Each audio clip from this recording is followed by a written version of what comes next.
Welcome to the Skywalker channel, where we give you the brew for Jamaica all day. Nothing is wrong with smelling the coffee and look at what we have got. Today, it's about the current distasteful issue with Jamaicans for justice versus our security forces. The tug of war nobody asks for. Something that comes across like Justice Pantan bending over backwards to win grounds for the PNP when he was actually working for the Integrity Commission and getting paid by the people of Jamaica to do them justice. Who doesn't remember those dark days in our history? Dark blights that still remain even today, but are only threatening to get worse because we have not seen much better in recent times. And now, the JFJ, Jamaicans for Justice, steps up to also seem like it, and we are worried. We have all come to realize the PNP's tendency over the years to mold our institutions or organizations with their inside operatives, which result in acts of treason and constitutional sabotage that our authorities tend to ignore too much. But then we should expect this because Jamaica isn't a real place yet, is it? I hope we are going in the right direction to get there. I mean, to becoming a real place. Jamaicans for Justice has been consistent in its criticism of the Jamaica Constabulary Force, but lately it's starting to feel less like constructive feedback and more like a tug of war match. On one side, you have the JFJ waving their placards for justice, and on the other, the JCF trying to keep crime rates down while dodging metaphorical tomatoes. The question is, could the JFJ have handled their criticism without making it look like they are anti JCF? Spoiler alert, yes, they could have. And now we have to suffer for the trauma of being so scared, thinking that this is another situation similar to the Integrity Commission blowing up in our faces. In fact, we don't need to get into all those reasons why JFJ, Jamaicans for Justice initiatives seem almost political today. And when it gets to the degree of seeming political, it's really bad, especially if you bear tags like the Jamaicans for Justice or the Integrity Commission. Sometimes groups and organizations should take into consideration what their initiatives seem like.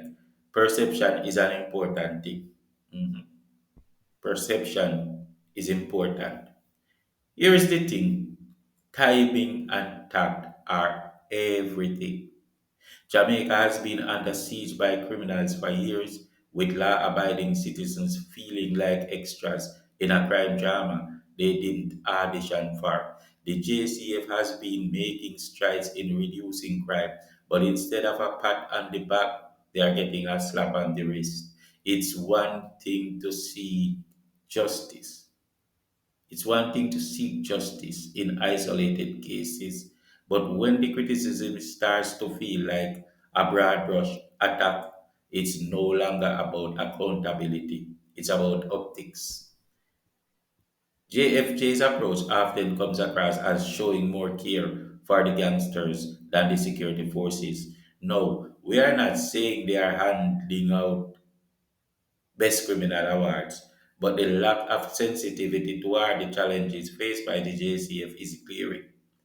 Imagine being a cop trying to fight crime only to have someone yell, "You are the problem." It's like blaming the fireman for the fire. And think about it, it's simple mathematics. The more you engage with the gunman as a police officer, the more likely that someone will be killed or that the gunman will be unalived. but yet somehow the figure seems to be twisted to mean something else by what the JFJ is saying. It's like, okay, more engagement, it's going to amount in more um, criminals being unalived. But at the same time, they are using the same figure to mean that the JFJ is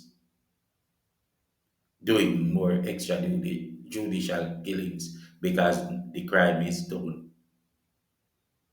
and the gangsters are dying.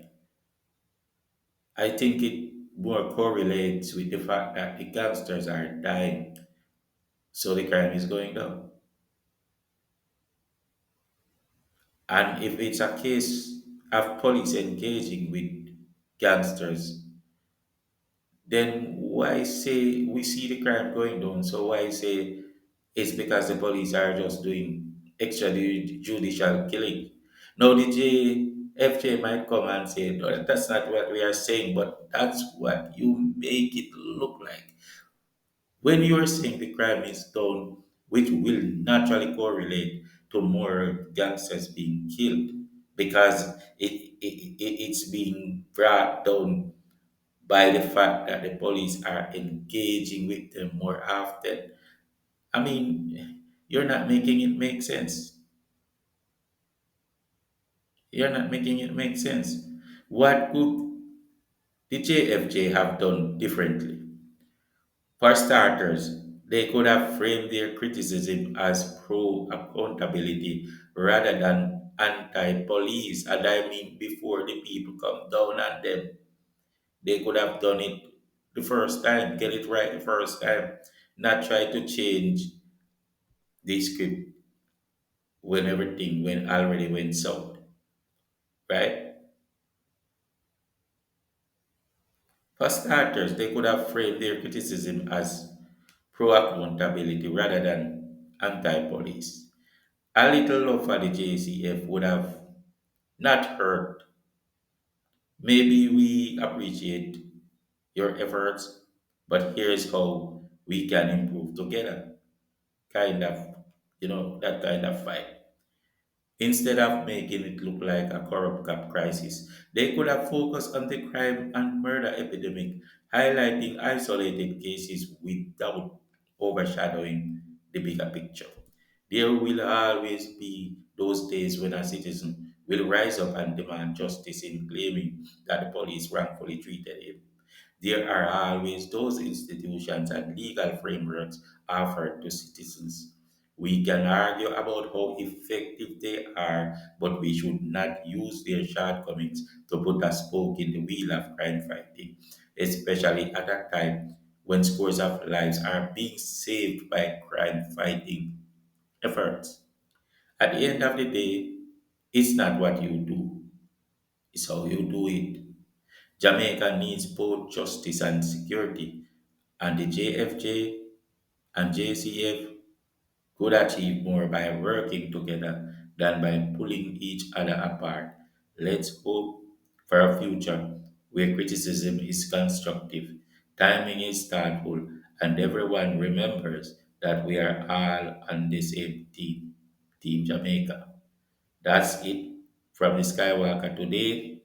Don't forget to like, share, and subscribe and think on these things. My people, peace out.